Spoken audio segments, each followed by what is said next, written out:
안녕하세요. 자치분권대학의 이기우 교수입니다. 오늘은 헌법을 가지고 좀 알아볼 텐데요. 헌법이란 무엇인가 하는 주제를 가지고 우리 일상생활 또 국가생활과 관련해서 살펴보도록 하겠습니다. 특히 이 헌법에 의해서 국가와 지방 간의 역할 배분이 이루어집니다.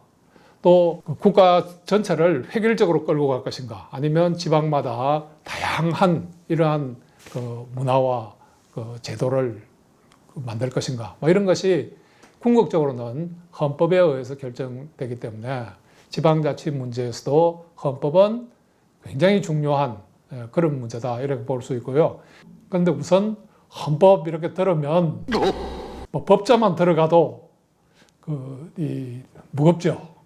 근데 오늘 강의는 좀 너무 무겁지 않게, 또 우리 일상생활에 내비게이션이 잘못되면 자꾸 엉뚱한 데로 가죠. 헌법은 환경의 산물입니다. 우리의 운명을 결정하는 최고의 규범이다. 먼저 여러 나라에서 헌법을 어떻게 부르고 있는지 그것부터 좀 살펴보면 좋겠습니다. 우선 영국이나 미국, 프랑스 이런 나라에서는 constitution이라고 이제 부르는데, 뭐를 짓다, 만들다. 그래서 이거는 나라를 건설하는 법이다. 나라를 세우는 법이다. 이런 의미를 가지고 있습니다. 독일에서는 페어파슨이라고 그러죠. 페어파슨. 이것도 뭐를 짓는 것. 책의 저자를 페어파스라고 이렇게 얘기하죠. 뭘 짓다, 만들다. 이런 유래가 같습니다. 그리고 우리나라에서 이제 헌법인데, 이 헌이 들어가는 단어가 별로 없죠.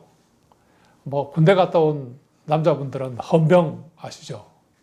그리고 이제 또 임금 이름 중에 헌종 이래서 이제 이 왕의 시호 같은데 이제 헌자가 들어가고, 이게 잘 안 쓰는 단어입니다. 근데 이제 헌자 속에 모범이라는 뜻도 좀 들어있고, 헌자가 이제 법이니까 그대로 옮기면 법입니다. 그러니까 이제 법의 법, 이렇게 하면 조금 의미가 통하긴 하겠네요. 헌법이란 최고의 법이다.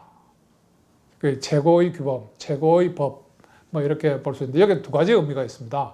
우선 헌법은 법이다. 그렇기 때문에 모든 국가기관과 국민을 구속하는 구속력이 있다. 그 다음에 법 중에 어떤 법이냐? 최고의 법이다. 그 어떤 법도 헌법의 의사에, 또 헌법의 가치에 반하면 안 된다. 그러면 이제 반하면 반한 거를 회복시키는 그런 장치가 필요하겠죠. 그래서 그런 제도를 우리는 위헌법률심사 제도라 그러고, 우리나라에서는 헌법재판소에서 위헌법률심사를 하죠. 근데 우리나라에서 위헌법률심사를 하니까 또 헌재가 있으니까 다른 나라에도 다 헌법재판소가 있는 걸로 이렇게 착각을 하기 쉬운데, 이 헌법재판소가 법률의 위헌성을 심사하고 판단하는 것에 대해서는 회의적인 시각도 있습니다. 왜냐하면 이 헌법재판소의 재판관들은 전문성에 기초한, 그래서 사람을 뽑는 건데, 이 국민적인 민주적인 정당성이 약하죠. 없는 건 아니지만 좀 약합니다. 그래서 실제로 위헌법률심사가 없는 나라가 있습니다. 예를 들어서 스위스 같은 나라는 위헌법률심사 제도 자체가 없습니다.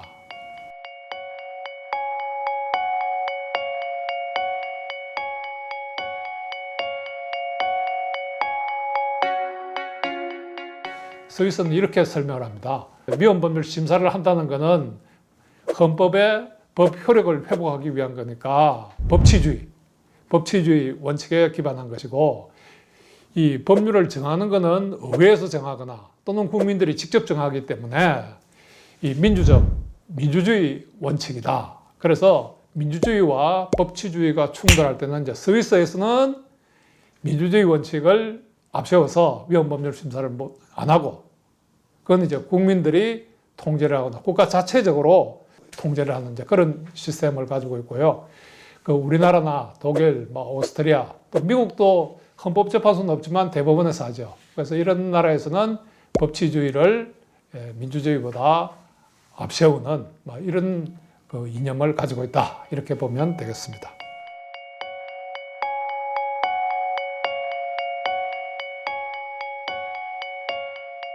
자, 그 다음에 헌법은 어떻게 기능을 하느냐. 국가를 세우는 기능을 하죠. 그래서 모든 나라가 다 헌법을 가지고 있다. 이런 의미도 있습니다. 이제 그럴 때 의미는 오늘날 우리가 말하는 헌법은 아니고요.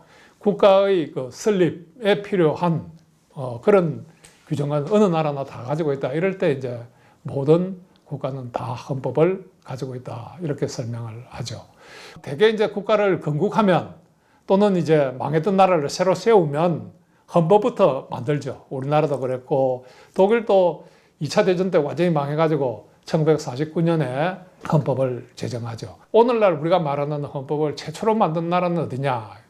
미국입니다. 미국이 최초로 만들었고 미국이 헌법을 만들기 전에 만든 나라가 있긴 있어요. 그 나폴레옹의 고향이었던 코르시카.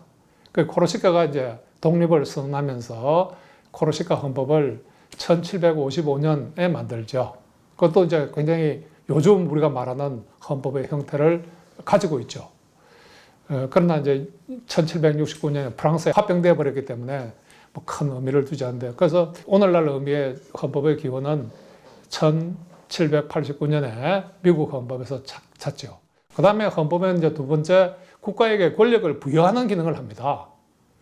그래서 대통령은 이러한 권한을 행사하고 국회는 이러한 권한을 국가한테 적극적으로 일을 할 수 있는 권한을 부여하는 이런 기능도 하고, 그 다음에 세 번째, 이건 이제 굉장히 중요한 현대 헌법의 특징인데, 국가가 권력을 남용하지 못하도록 여러 가지 이제 제약을 가해서 한계를 설정해서 국민의 자유와 재산을 보장할 수 있도록 이렇게 해주는 거죠. 이런 걸 이제 보장하기 위해서 헌법에 이제 국민의 기본권도 보장하고 권력 분립, 그 다음에 법치주의, 민주주의 이런 것을 보장하게 되는 거죠.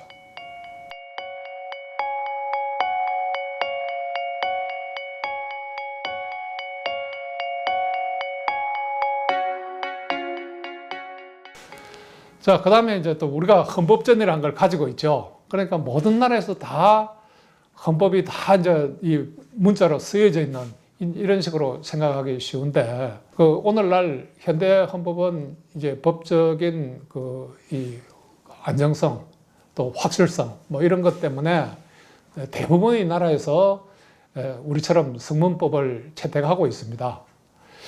그런데 헌법전이라는 법전이 없는 나라도 있어요. 이게 다른 모든 나라의 헌법의 기원이 되었던 영국입니다. 영국은 헌법전이 없고, 이제 여러 가지 문서나 관서, 또 판례, 이런 게 문자로 쓰여지지 않는 그런 헌법인데, 전연 문자로 쓰여지지 않은 건 아닙니다. 예를 들어서 1215년에 왕권을 제한했던 국가 권력을 제한했던 이 말이죠. 그게 이제 1215년에 마그나 카르타, 또 다음에 1628년, 그때 이제 혁명들이 많이 일어났죠. 그래서 권리청원, 권리장전, 이런 것들도 그 기초가 되는 거죠. 근데 이제 우리나라에서 이 헌법에 관한 헌법의 법원이라고 하죠. 뭐가 헌법이냐? 대논쟁이 일어난 게 있습니다. 그게 언제냐면 수도 이전 때문에 이제 이 헌법재판소에서 이것의 관습헌법에 반하기 때문에 헌법 개정을 통해서 수도 이전을 해야지, 헌법 개정을 거치지 않고 수도를 이전한 건 위헌이다.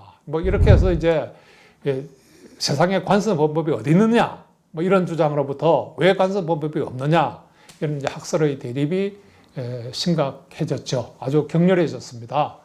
그래서 이제 이게 우리가 법을 제정한다, 헌법을 제정한다 이렇게 말할 수도 있지만, 헌법을 찾는다, 발견한다, 이게 이제 불문 헌법의 입장이라면 우리가 쓰여져 있는 그것만이 헌법이냐에 대해서는 조금 다시 한번 생각해 볼 필요가 있지 않냐.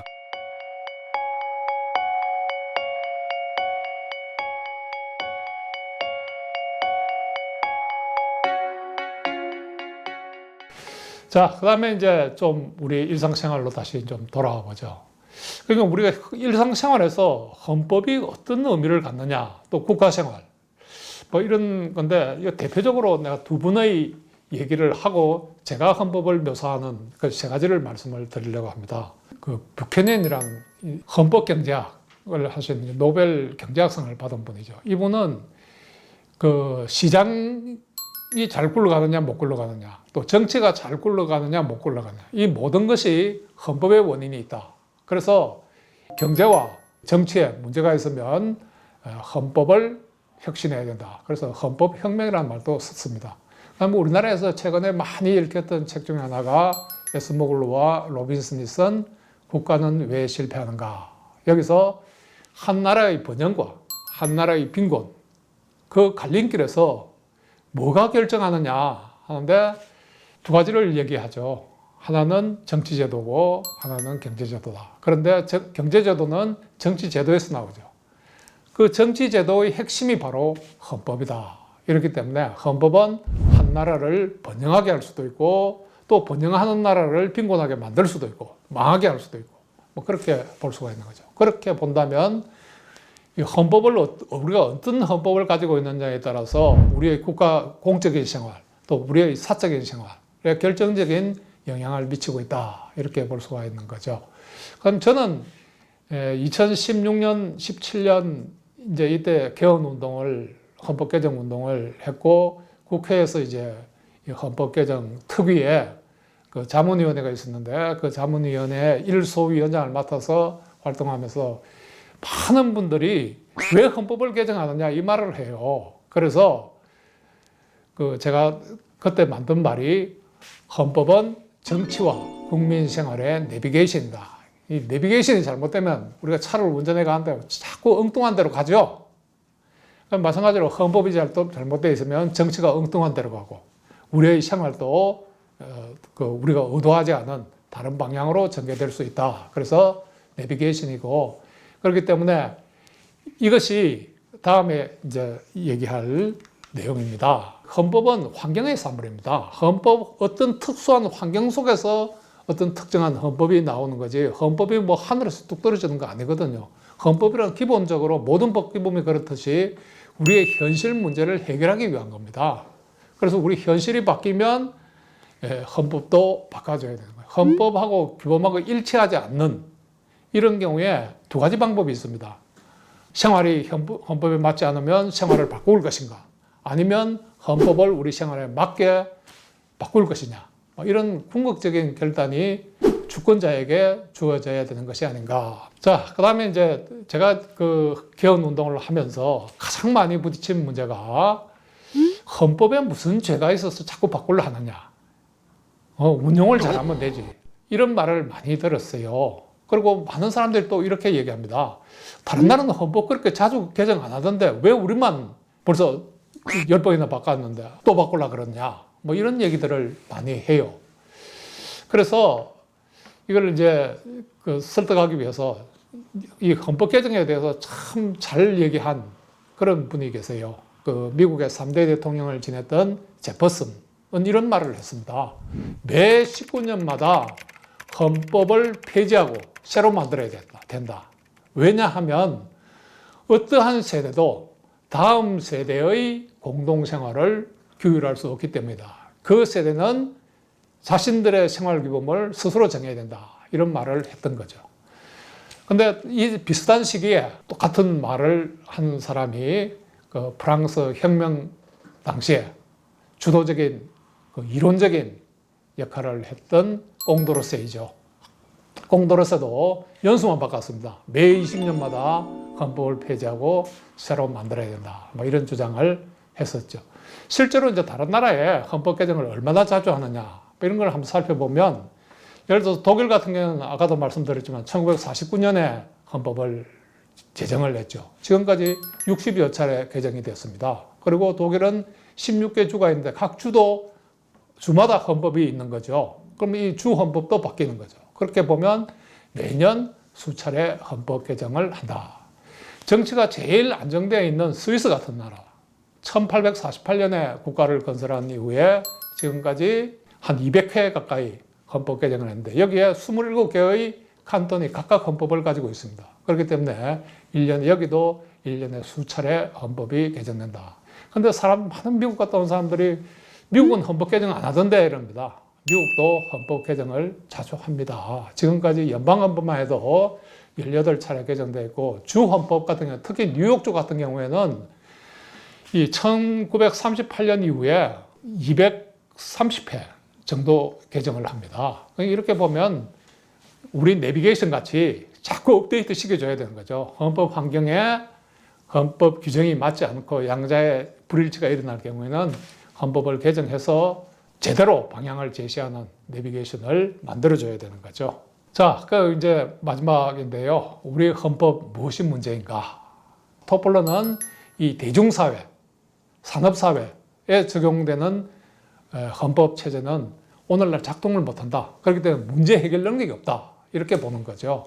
그래서 토플러가 내세운 3가지 문제 해결 방안이 있습니다. 하나는 오늘날 다수결로 모든 걸 해결할 수가 없다. 그렇기 때문에 소수자가 존중받도록 해줘야 된다. 이걸 위해서는 권력을 과감하게 분산시키는, 중앙과 지방 간의 권력을 분산시키고, 그 다음에 국가기관 간에도 다양하게 권한을 분산시키고, 또 여야 간에도 권한을 분산시켜야 된다. 이런 주장을 했고요.